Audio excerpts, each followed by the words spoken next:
Dr. Stenenbaum again dropped her face into her hands, but this time, she was laughing so hard that her entire body was shaking. All through dinner, no mention had been made as to why I had been asked to join them, and I gotta say that I was practically dying to find out. By the time we finished our meal, I had, mostly, become used to Genevieve's playfulness and was really enjoying the company of my new lady friends. We talked about all sorts of stuff too. Dr. Stenenbaum told us about the time a man came into the emergency room wearing handcuffs, a lady's thong and nothing else. I guess you had to be there and hear the way she was telling it, because boy was it funny. I was having so much fun that I didn't even notice when the conversation ever so subtly shifted to the subject of each of their children. And then I heard the word, TD word, which was first spoken by Harriet. I honestly cannot remember what she said prior to that word, but you can bet I remember every word that followed. Diapers in a single day, Harriet said. My fork clanged against my plate when I heard her say diaper and they all looked my way. Sorry, I mumbled. Dottie, I mean Eben's mom, then began talking about Eben and his diapers.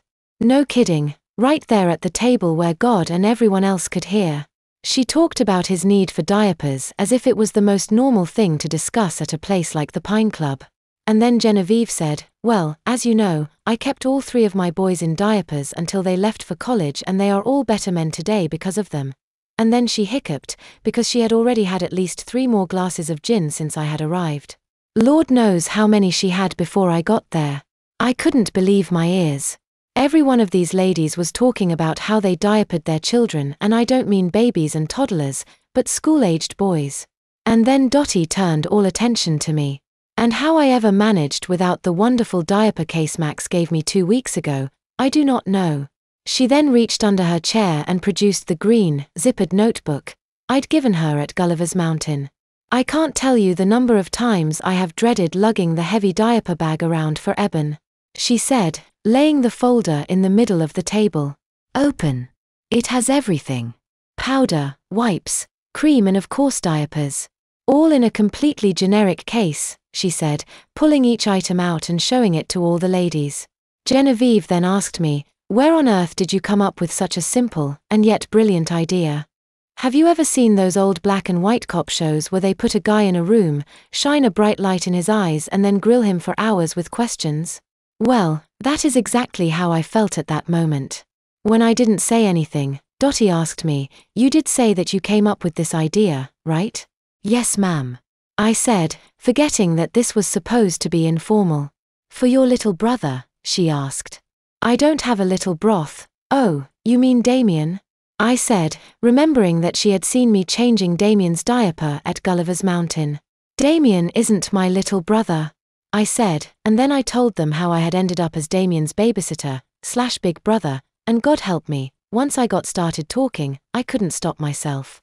It was as though for the first time in my life, I was able to unburden every diaper-related secret I had been keeping my entire life. With enraptured interest, my female audience listened to everything I had to say and asked questions whenever they felt like it. I had become an open book for them to read. When I had finished, I leaned back in my chair and sighed quietly to myself. Before that evening, I hadn't known how consumed I had felt carrying all those secrets around with me, and afterward, I felt almost as though I could float away, unencumbered by my life of secret close encounters. The ladies continued talking for a while about the things I had shared, and about their own diaper-related things. And then Dottie turned to me again and asked, what would you think about going into business with us, Max? Excuse me? I asked, nearly sliding out of my chair and under the table. We want to start mass-producing your diaper case and selling it all over the country. Genevieve explained. Huh? I grunted, unable to process what was being said. You want to do what? Finally, Dr. Roxanne, said to me, Max, there are mothers all over the world that would love to have something as handy as your diaper cases. What did you call it again? She asked me. I haven't really given it an official name yet, but Mark and I have been calling it the Superhero Emergency Diapering Kit. I said. No, Genevieve said with another hiccup, needs to be shorter, more catchy. Well, I kind of like what Dottie was calling it, a diaper case. I said, I mean it's not a diaper bag, but a diaper case. Diaper case? Sharon questioned thoughtfully. I like it. Harriet decreed. It gets my stamp of approval. Roxanne said. Genevieve hit the table with her hand. Diaper case it is then.